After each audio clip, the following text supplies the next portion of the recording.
Good morning all dear students. If you are new to this channel then subscribe and press the bell icon. इस class में पढ़ेंगे class 9th अर्थशास्त्र और chapter 1 कहानी का प्रश्नोत्तर करेंगे। तो वीडियो को अंत तक देखें। सारे प्रश्नोत्तर इस वीडियो से दिखाई देंगे और अच्छी तरह से लिखेंगे। ये परीक्षा के दृष्टिकोण से काफ़ी महत्वपूर्ण है। चलिए क्लास को शुरू करते हैं। फर्स्ट क्वेश्चन को देख रहे हैं। भारत की जनगणना के दौरान 10 वर्ष में एक बार प्रत्येक गांव का सर्वेक्षण किया जाता है।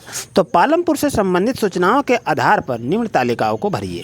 आपके पास जो ये तालिका दिखाई दे रहा है, इस तालिका में भरना है कि क्या भरा जाएगा। तो यहाँ देख रहे हैं, यहाँ पर खाली जगह है, यहाँ पर खाली जगह है, तो इसमें क्या भरा जाएगा, तो इसी के बारे में अध्ययन करेंगे। और उसके बाद देख रहे हैं यह सुविधा दिया है कि सुविधा में क्या भरेंगे।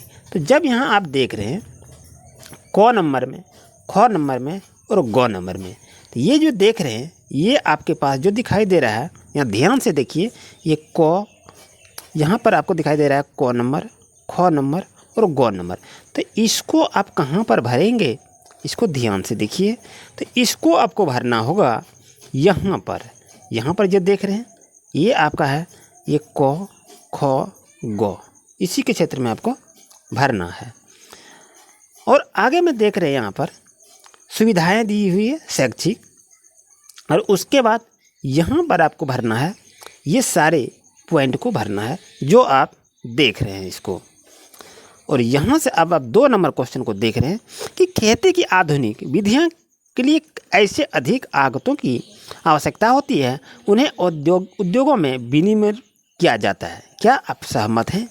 तो उसके लिए आपके पास ये देख रहे हैं, ये आंसर है। इस आंसर को आप पढ़कर अच्छी तरह से लिखने का प्रयास करेंगे। अब 3 नंबर क्वेश्चन में देख रहे हैं कि पालमपुर में बिजली के प्रसार ने किसानों की किस तरह मदद की।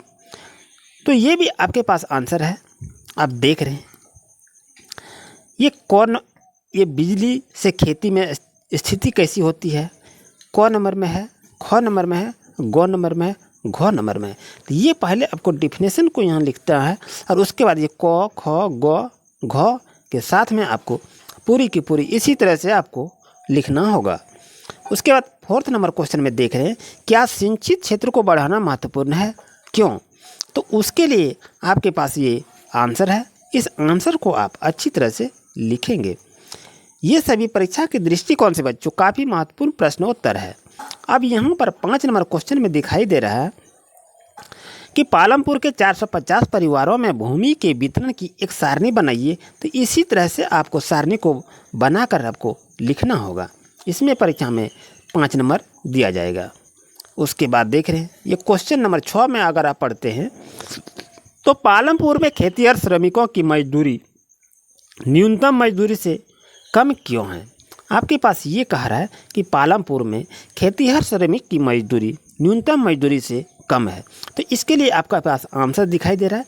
इसी आंसर को आपको लिखना है कि पालमपुर में खेतिहर मजदूरों में काम के लिए परस्पर प्रतिस्पर्धा है, इसलिए लोग कम दरों पर मजदूरी के लिए तैयार हो जाते हैं। ये आपका आंसर लिखना है। और 7 नंबर क्वेश्चन में देख रहे हैं कि अपने क्षेत्र में 2 श्रमिक से बात कीजिए और खेतों में काम करने वाले या विनिर्माण कार्य में लगे मजदूरों में से किसी को चुनें और उन्हें कितनी मजदूरी मिलती है, उन्हें नगद पैसा मिलता है या वस्तु रूप में, क्या उन्हें विनिमय रूप से काम मिलता है, क्या वे कर्ज में हैं। तो उसके लिए आप आंसर को लिखेंगे। ये जो दिखाई दे रहा है इसी को लिखना है। आइए क्वेश्चन नंबर 8 में देखते हैं कि एक ही भूमि पर उत्पाद बढ़ाने के अलग अलग कौन से तरीके हैं, समझाने के लिए उदाहरण का प्रयोग करें। तो कौन सा उदाहरण का प्रयोग करेंगे, तो ये आंसर आपके पास दिखाई दे रहा है। इस सभी को लिखना है। ये अर्थशास्त्र से क्वेश्चन को लिया गया है। उसके बाद क्वेश्चन को देख रहे हैं 9 नंबर में, 1 हेक्टेयर भूमि के मालिक किसान को कार्य का ब्यौरा दर्ज कीजिए। तो कैसे उस ब्यौरा को दर्ज करेंगे, तो ये आपके पास दिखाई दे रहा है। ये आपको आंसर पूरे का पूरे लिखना है। छोटा करके भी लिख सकते हैं क्योंकि ये आपको वर्णन करने के लिए कहा जा रहा है। तो इस तरह से आप लिखने का प्रयास करेंगे। चलते हैं क्वेश्चन नंबर 10 पर कि मझोले और बड़े किसान कृषि से कैसे पूंजी प्राप्त करते हैं, वे छोटे किसानों से कैसे भिन्न है। तो ये क्वेश्चन आपके पास दिखाई दे रहा है। इसका आंसर भी ये है। इसी तरह से आपको आंसर को लिखते हुए चलना है। इसे प्रैक्टिस करना अति आवश्यक है। क्वेश्चन नंबर 11 में अगर हम पढ़ते हैं कि सविता को किन भात पर तेजपाल सिंह ने ऋण मिला, क्या ब्याज की कम दर पर बैंक से कर्ज मिलने पर सविता की स्थिति अलग होती है? तो ये क्वेश्चन 11 नंबर का देख रहे हैं और इसका आंसर आपके पास ये दिखाई दे रहा है। तो इस तरह से आप लिखने का प्रयास करेंगे। आइए क्वेश्चन नंबर 12 में देखते हैं कि अपने क्षेत्र के कुछ पुराने निवासियों से बात कीजिए और पिछले 30 वर्षों में सिंचाई और उत्पाद के तरीकों में हुए परिवर्तन पर एक संक्षिप्त रिपोर्ट तैयार करने के लिए कहा रहा है, एक नोट तैयार करने के लिए कहा रहा है। तो उसका आंसर क्या लिखेंगे, ये आपको आंसर को लिखते हुए चलना है। आइए क्वेश्चन नंबर देख रहे हैं 13 नंबर में कि आपके क्षेत्र में कौन से गैर कृषि उत्पादन कार्य हो रहे हैं, उनकी एक संक्षिप्त सूची बनाइए। तो ये आपकी सूची बना दी गई है, बहुत ही छोटे ढंग से बताए हुए हैं। और 14 नंबर में अगर देखते हैं कि गांव में और अधिक गैर कृषि कार्य प्रारंभ करने के लिए क्या किया जा सकता है, तो आप आंसर को लिखेंगे। ये जो आपके पास आंसर को दिखाई दे रहा है, इसी तरह से आप लिखने का प्रयास करेंगे। ये क्वेश्चन नंबर 14 का आंसर है। आइए क्वेश्चन को आगे अगर देखते हैं तो ये पूरी के पूरी 14 क्वेश्चन आपके साथ हम शेयर किए और इसका नेक्स्ट क्लास भी आपको चाहिए। तो वीडियो को पाते ही आप कमेंट अवश्य करेंगे कि आज का क्लास कैसा रहा। ये सभी क्वेश्चन परीक्षा के दृष्टिकोण से काफ़ी महत्वपूर्ण है।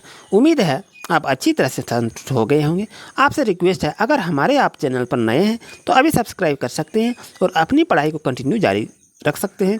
किसी भी तरह की कोई परेशानी हो तो कमेंट अवश्य करेंगे या व्हाट्सएप नंबर पर व्हाट्सएप कर सकते हैं या अर्जेंट में कॉल भी कर सकते हैं। डिस्क्रिप्शन में नंबर दे दिया गया है। मिलते हैं नेक्स्ट क्लास में। Thank you for watching my video.